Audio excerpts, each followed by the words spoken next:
नमस्कार. 9:30च्या बातमीपत्रात मी स्नेहा आघारकर आपलं स्वागत करते. सुरुवातीला एक नजर ठळक बातम्यांवर. सरकारच्या कल्याणकारी योजनांचा लाभ आधार कार्डाशिवायही, मात्र आधाराची व्याप्ती वाढवण्यासाठी सरकार कटिबद्ध. रविशंकर प्रसाद. वस्तू आणि सेवा करासंदर्भातली विधेयकं सर्व सहमतीने मंजूर करण्याचा सरकारचा मानस. अरुण जेटली. विक्रमी उत्पादनाच्या शक्यतेमुळे गहू आणि तुरडाळीवर 10% आयात शुल्क तात्काळ लागू करण्याचा सरकारचा निर्णय. कल्याणकारी योजनांचा लाभ सर्व दिव्यांगांना मिळावा यासाठी सार्वत्रिक ओळखपत्र देणार, सरकारची संसदेत घोषणा. गुढ्या तोरणं उभारून शोभायात्रांच्या जल्लोषात हिंदू नववर्षाचं ठिकठिकाणी स्वागत. आणि धरमशाला क्रिकेट कसोटी जिंकून भारताने मालिकाही जिंकली. रवींद्र जडेजा ठरला सामनावीर आणि मालिकावीर. नमस्कार. आमच्या सर्व प्रेक्षकांना गुढीपाडव्याच्या शुभेच्छा. आधार कार्डाशिवाय लोकांना सरकारच्या कल्याणकारी योजनांचा लाभ मिळेल असं केंद्रीय कायदा मंत्री रविशंकर प्रसाद यांनी स्पष्ट केलं. आधार कार्ड बंधनकारक नसलं तरी त्याची व्याप्ती वाढवण्यासाठी सरकार कटिबद्ध असल्याचं ते म्हणाले. ते आज संसद भवनाबाहेर प्रसारमाध्यमांशी बोलत होते. सरकारी योजनांचा लाभ मिळवण्यासाठी वाहन चालक परवाना किंवा शिधापत्र ग्राह्य धरलं जाईल. आधार कार्डाद्वारे मिळणारे लाभ पारदर्शक आणि सुरक्षित असल्याचंही रविशंकर प्रसाद म्हणाले. दरम्यान सरकारी योजनांच्या लाभासाठी आधार कार्ड सक्तीचं करता येणार नाही असं सर्वोच्च न्यायालयाने काल स्पष्ट केलं होतं. मात्र बँक खातं उघडणं आणि प्राप्तिकर परताव्यासाठी आधार कार्ड अनिवार्य करण्याला सर्वोच्च न्यायालयाने हिरवा झेंडा दाखवला होता.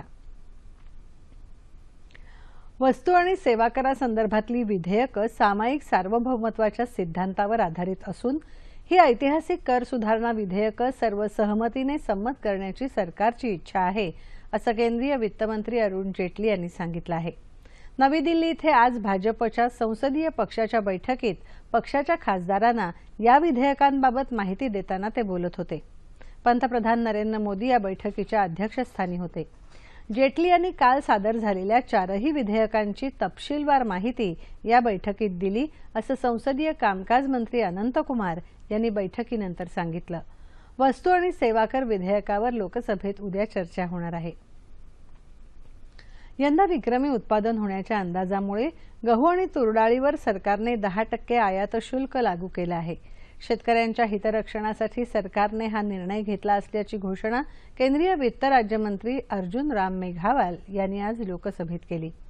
यापूर्वी 8 डिसेंबर रोजी देशांतर्गत बाजारात गव्हाची उपलब्धता वाढवण्यासाठी सरकारने गव्हावरचं 10% सीमाशुल्क पूर्ण हटवलं होतं, तर तुरडाळीवर कोणत्याही प्रकारचं शुल्क लागू नव्हतं. त्याच प्रकारे तुरडाळीचं उत्पादन गेल्या वर्षीच्या 2.5 लाख टनाच्या तुलनेत 4.25 लाख टन होण्याचा अंदाज आहे. दिव्यांगांना विविध कल्याणकारी योजना आणि कोट्याचे फायदे देण्यासाठी संपूर्ण देशात चालू शकेल असं सार्वत्रिक ओळखपत्र देण्यात येणार आहे. सामाजिक न्याय आणि सक्षमीकरण मंत्री थावरचंद गेहलोत यांनी आज लोकसभेत ही माहिती दिली. लोकसभेत आज NIT द्वितीय सुधारणा विधेयक 2016 मंजूर करण्यात आलं. या विधेयकाच्या मंजुरीमुळे देशात आता भारतीय विज्ञान, शिक्षण आणि संशोधन संस्थांची संख्या 5 वरून 7 होणार आहे. राष्ट्रीयदृष्ट्या महत्त्वाच्या कुठल्याही संस्थेला निधीची कमतरता भासणार नाही अशी ग्वाही मनुष्यबळ विकास मंत्री प्रकाश जावडेकर यांनी हे विधेयक मांडताना दिली. अनुसूचित जाती जमाती, मागासवर्ग आणि अल्पसंख्याकांच्या वैधानिक आयोगातल्या रिक्त जागा भरण्यास विलंब होत असल्याच्या मुद्द्यावरून आज राज्यसभेत गदारोळ झाला. त्यामुळे सभागृहाचं कामकाज वारंवार स्थगित झालं. मात्र गदारोळ सुरूच राहिल्याने अखेर कामकाज दिवसभरासाठी स्थगित करण्यात आलं. शेतकऱ्यांना कायमस्वरूपी कर्जमुक्त करण्याचं सरकारचं ध्येय असून याकरता सहकारी बँकांची भूमिका महत्त्वाची ठरू शकते असं मत पुण्याचे पालकमंत्री गिरीश बापट यांनी व्यक्त केलं. महाराष्ट्र राज्य सहकारी बँकेच्या पुणे शाखेच्या उद्घाटन प्रसंगी ते आज बोलत होते. आर्थिक शिस्त महत्त्वपूर्ण असून सहकार क्षेत्रात त्याचं प्रतिबिंब आल्यास समाज पुढे जातो. महाराष्ट्र राज्य सहकारी बँकेने असा आदर्श घालून दिला आहे. सामान्य नागरिकांपर्यंत विकासाची गंगा पोचवण्याकरता सहकारी बँका सक्षम झाल्या पाहिजेत असंही ते म्हणाले. कायदेशीर बाबींची कडक अंमलबजावणी करून लोकांचा विश्वास संपादन करण्याचं आव्हान सहकारी बँकांसमोर असल्याने त्या दृष्टीने बँकांनी प्रयत्न करायला हवा असं ते म्हणाले। यावेळी महाराष्ट्र राज्य सहकारी बँकेचे अध्यक्ष डॉक्टर M.L. सुखदेव, राज्याचे सहकार आयुक्त चंद्रकांत दळवी यांच्यासह बँकेचे इतर अधिकारी उपस्थित होते। येत्या 7 मे रोजी होणाऱ्या वैद्यकीय अभ्यासक्रम प्रवेश परीक्षा नीटसाठी मराठवाड्यात औरंगाबाद हे केवळ एकच केंद्र आहे। विद्यार्थ्यांची संख्या आणि मोठा भौगोलिक प्रदेश पाहता मराठवाड्यासाठी आणखी 2 किंवा एका परीक्षा केंद्राची वाढ करावी अशी मागणी विद्यार्थी आणि पालक करत आहेत। पूर्वीय परीक्षेसाठी राज्यात केवळ 6 परीक्षा केंद्र होती, परंतु यावर्षी विद्यार्थ्यांची वाढती संख्या लक्षात घेत सातारा, कोल्हापूर, अहमदनगर, अमरावती ही 4 नवीन केंद्र वाढवून देण्यात आली आहेत। मात्र ही नवी परीक्षा केंद्र देताना मराठवाड्याला एकही केंद्र मिळालं नाही। परिणामी मराठवाड्यातील 8 जिल्ह्यांसाठी केवळ औरंगाबाद हेच केंद्र राहणार असल्यामुळे विद्यार्थ्यांची मोठी गैरसोय होणार आहे। त्यामुळे लातूर, नांदेड अथवा परभणी या ठिकाणी 1 किंवा 2 परीक्षा केंद्र वाढवावीत अशी मागणी होत आहे। एकूण महाराष्ट्रातील नीट परीक्षा देणाऱ्या विद्यार्थ्यांची संख्या बघता 10 लाखापेक्षा जास्त आहे। त्यात मराठवाड्यामध्ये 3 लाख सरासरी संख्या आहे, पण मराठवाड्यासाठी हे औरंगाबाद एकच परीक्षा केंद्र देण्यात आलेलं आहे।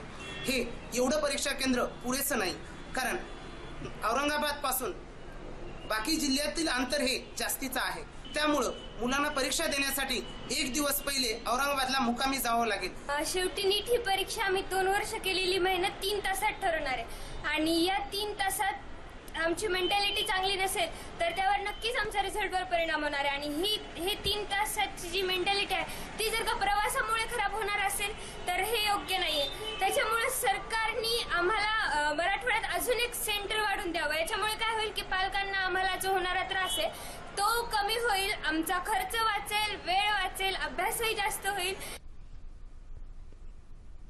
बुलढाणा जिल्हा परिषदेचे अध्यक्ष उमा तायडे आणि उपाध्यक्ष मंगला रायपुरे यांनी आज पदभार स्वीकारला।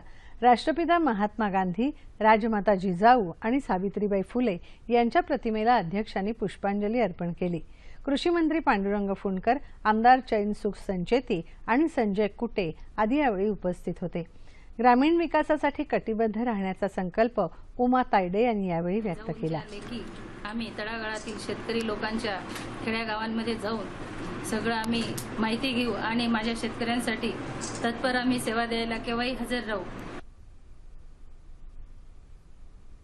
वाढती लोकसंख्या आणि औद्योगिकरणाच्या रेट्यात विजेची टंचाई जाणवू लागली आहे। याला पर्याय म्हणून अपारंपरिक ऊर्जा स्रोतांचा, विशेषतः सौर ऊर्जेचा मुबलक वापर करणं ही काळाची गरज झाली आहे। या वर्षीचा उन्हाळा गेल्या वर्षीपेक्षा जास्तच कडक आहे असं आपण नेहमीच म्हणतो। जागतिक तापमानवाढीचं लेबलही नकळत चिकटवतो। मात्र याच सौर ऊर्जेचा परिणामकारक वापर आपण करतो का? पापड, कुरडया वाळवण्यापलीकडे फार तर solar cooker, solar heater, solar दिवे वापरायला सर्वसामान्यांनी सुरुवात केली आहे। सौर ऊर्जेपासून वीज निर्मिती करून लोड शेडिंग असलेल्या गावांचा कायापालट करता येईल। शेती, सिंचन, प्राथमिक आरोग्य केंद्र तसंच रुग्णालयात 24 तास वीज पुरवता येईल। उद्योगधंद्यांना वीज उपलब्ध झाल्यानं रोजगार निर्मिती वाढेल। आपोआपच गावातून शहरांकडे येणारे लोंढे कमी होतील। याउलट शहरांमध्ये वाढत्या लोकसंख्येसाठी विविध उद्योगांसाठी विजेचा अमर्याद वापर होत आहे। आजची वीज बचत ही उद्याची वीज निर्मिती असल्यामुळे शाळा, महाविद्यालय, टोलेजंग इमारतींवर सोलार पॅनेल बसवली तर त्यापासून होणाऱ्या वीज निर्मितीचा वापर केवळ त्या आस्थापनांपुरता मर्यादित राहणार नाही, तर अतिरिक्त वीज त्यांना महावितरणला विकताही येईल। केवळ सरकारी उपक्रम मदतीवर अवलंबून न राहता प्रत्येकानं विविध स्तरांवर सौर ऊर्जेचा वापर करण्यावर भर दिला तर भावी पिढ्यांचं आयुष्य नक्कीच सुसह्य होईल। त्यासाठी आज ही सौर ऊर्जेची गुढी अवश्य उभारूया। राज्यातल्या दुसऱ्या आणि मराठवाड्यातल्या पहिल्या पोस्ट ऑफिस पासपोर्ट सेवा केंद्राचं उद्घाटन आज औरंगाबादमध्ये खासदार चंद्रकांत खैरे यांच्या हस्ते झालं। यावेळी विधानसभा अध्यक्ष हरिभाऊ बागडे, भाजपा प्रदेशाध्यक्ष खासदार रावसाहेब दानवे उपस्थित होते। या सेवेमुळे अर्जदारांना आठवडाभरात पासपोर्ट मिळेल अशी अपेक्षा खैरे यांनी यावेळी व्यक्त केली। केंद्राच्या विविध योजनांबाबत टपाल विभागाने जनजागृती करावी असं बागडे यांनी सांगितलं। भारतीय परराष्ट्र सेवा विभागाच्या क्षेत्रीय पासपोर्ट अधिकारी डॉक्टर स्वाती कुलकर्णी यांनी यावेळी पोस्ट ऑफिस पासपोर्ट सेवेबाबत माहिती दिली। बायोमेट्रिक्स पद्धतीने नोंदणी झाल्यानंतर पडताळणीसाठी कागदपत्र मुंबईला पाठवण्यात येतील आणि त्यानंतर मुंबईहून पारपत्र देण्यासंबंधी कारवाई पार पाडली जाईल। मात्र तत्काळ किंवा अत्यावश्यक वैद्यकीय सेवेसाठीचं पारपत्र मुंबई कार्यालयातून प्राप्त होतील असं त्यांनी स्पष्ट केलं। अमेरिकेच्या राष्ट्राध्यक्षांचं निवासस्थान असलेल्या व्हाईट हाऊसच्या हिरवळीवर संशयित वस्तू आढळल्याने एकच खळबळ माजली। ही वस्तू आढळली त्यावेळी राष्ट्राध्यक्ष डोनाल्ड ट्रम्प तसंच उपराष्ट्राध्यक्ष माईक पेन्स व्हाईट हाऊसमध्ये उपस्थित होते। या घटनेनंतर या परिसरात सतर्कतेचा इशारा देण्यात आला असून सुरक्षा व्यवस्था कडक करण्यात आली आहे। तसंच व्हाईट हाऊसकडे जाणारे सर्व रस्ते बंद करण्यात आल्याचं वृत्त आहे।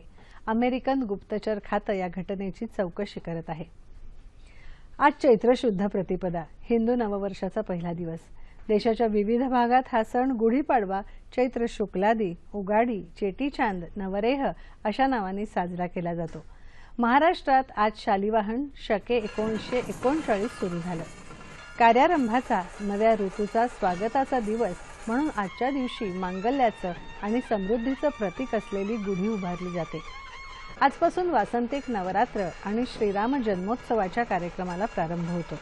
गुढीपाडव्यानिमित्त आज घरोघरी गुढी उभारण्यात आली।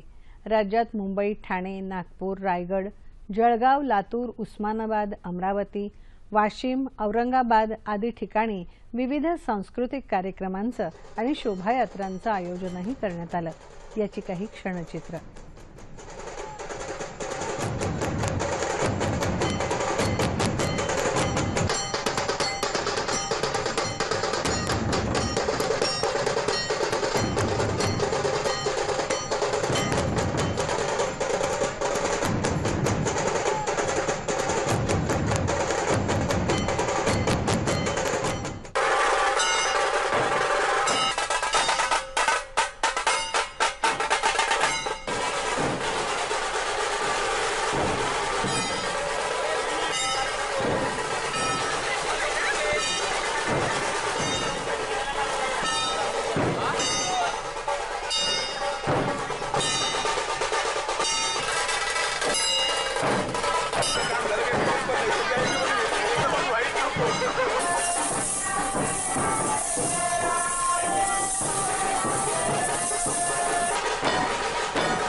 दिल्लीतही आज महाराष्ट्र सदनात लोकसभा अध्यक्ष सुमित्रा महाजन यांच्या हस्ते गुढी उभारण्यात आली। यावेळी सामाजिक न्याय राज्यमंत्री रामदास आठवले यांच्यासह राज्यातले खासदार उपस्थित होते।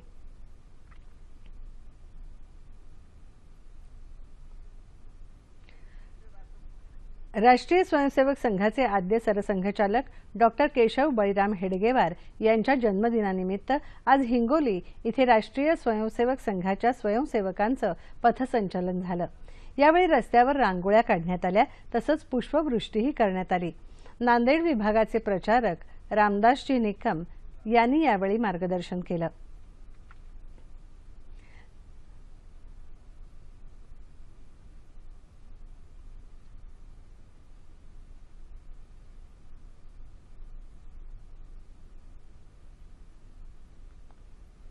जळगाव इथेही हेडगेवार जयंतीनिमित्त पथसंचलन करण्यात आलं। शहरातल्या महत्त्वाच्या रस्त्यावर झालेल्या या पथसंचलनात सुमारे 300 स्वयंसेवक सहभागी झाले होते। क्षेत्र धर्मजागरण प्रमुख बाळासाहेब चौधरी, जळगाव जिल्हा संघचालक आबा पाटील, राजेश पाटील आदी यावेळी उपस्थित होते। मुंबईत अँटॉप हिल इथे हजरत ख्वाजा सूफी मजिदुल हसन शाह बाबा यांचा उर्स महफिल ए जगारिया नुकताच साजरा झाला। सज्जदा नसीन दरगाह आलिया डॉक्टर सूफी फैजुल हसन शाह मस्जिद यांच्या वतीने दरवर्षी या कार्यक्रमाचं आयोजन करण्यात येतं।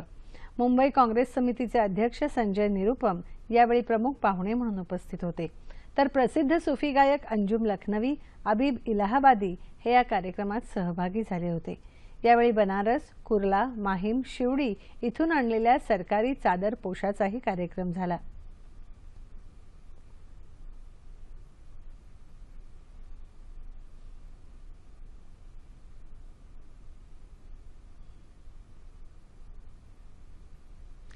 क्रिकेट धरमशाला इथे झालेल्या चौथ्या आणि अंतिम क्रिकेट कसोटी सामन्यात आज भारताने ऑस्ट्रेलियावर 8 गडी राखून दणदणीत विजय मिळवला। या विजयामुळे भारताने 4 सामन्यांची ही मालिका 2-1 अशी जिंकून बॉर्डर गावस्कर चषक ऑस्ट्रेलियाकडून परत मिळवला। विजयासाठी 106 धावांचं माफक आव्हान घेऊन मैदानात उतरलेल्या के.एल. राहुल आणि मुरली विजय या सलामीवीरांनी आश्वासक फलंदाजी करत 46 धावांची सलामी दिली। मात्र मुरली विजय 8 धावांवर बाद झाल्यावर चेतेश्वर पुजाराही शून्यावर धावचीत झाला। यावेळी मैदानात उतरलेला कर्णधार अजिंक्य रहाणेने आक्रमक फलंदाजी करत 27 चेंडूत 4 चौकार आणि 2 षटकार ठोकत नाबाद 38 धावा केल्या। सलामीवीर के.एल. राहुल 51 धावांवर नाबाद राहिला। या सामन्यात तसंच मालिकेत अष्टपैलू कामगिरीचं प्रदर्शन करणाऱ्या रवींद्र जडेजाला सामनावीराबरोबरच मालिकावीराचाही किताब मिळाला। हवामान राज्यात अनेक ठिकाणी तापमानात वाढ झाली असून विदर्भ, मराठवाडा आणि मध्य महाराष्ट्रात तापमापकाने काल 40 अंश सेल्सिअसचा आकडा पार केला। औरंगाबाद जिल्ह्यातल्या सिल्लोड तालुक्यात एका 9 वर्षीय मुलाचा उष्माघाताने मृत्यू झाला आहे। गेल्या 2 दिवसातील औरंगाबादमध्ये उष्माघाताचा हा दुसरा बळी असून काल फरदापूरमध्ये एका 50 वर्षीय माणसाचा उष्माघाताने मृत्यू झाला। येत्या 24 तासात विदर्भ आणि उत्तर मध्य महाराष्ट्रात तुरळक ठिकाणी उष्णतेची लाट निर्माण होण्याची शक्यता हवामान विभागाने वर्तवली आहे। येत्या 48 तासात राज्यात हवामान सर्वत्र कोरडं राहील असा हवामान विभागाचा अंदाज आहे। तापमान अंश सेल्सिअसमध्ये मुंबई 35 आणि 24, नागपूर 43 आणि 22, पुणे 40 आणि 17, औरंगाबाद 41 आणि 24, नाशिक 40 आणि 21, कोल्हापूर 38 आणि 24, रत्नागिरी 33 आणि 24, सोलापूर 41 आणि 23 आणि अमरावती 42 आणि 26 अंश सेल्सिअस। ठळक बातम्या पुन्हा एकदा। सरकारच्या कल्याणकारी योजनांचा लाभ आधार कार्डाशिवायही, मात्र आधारची व्याप्ती वाढवण्यासाठी सरकार कटिबद्ध, रविशंकर प्रसाद। वस्तू आणि सेवा करासंदर्भातली विधेयकं सर्व सहमतीने मंजूर करण्याचा सरकारचा मानस, अरुण जेटली। विक्रमी उत्पादनाच्या शक्यतेमुळे गहू आणि तूर डाळीवर 10% आयात शुल्क तात्काळ लागू करण्याचा सरकारचा निर्णय। कल्याणकारी योजनांचा लाभ सर्व दिव्यांगांना मिळावा यासाठी सार्वत्रिक ओळखपत्र देणार, सरकारची संसदेत घोषणा। गुढ्या तोरणं उभारून शोभायात्रांच्या जल्लोषात हिंदू नववर्षाचं ठिकठिकाणी स्वागत।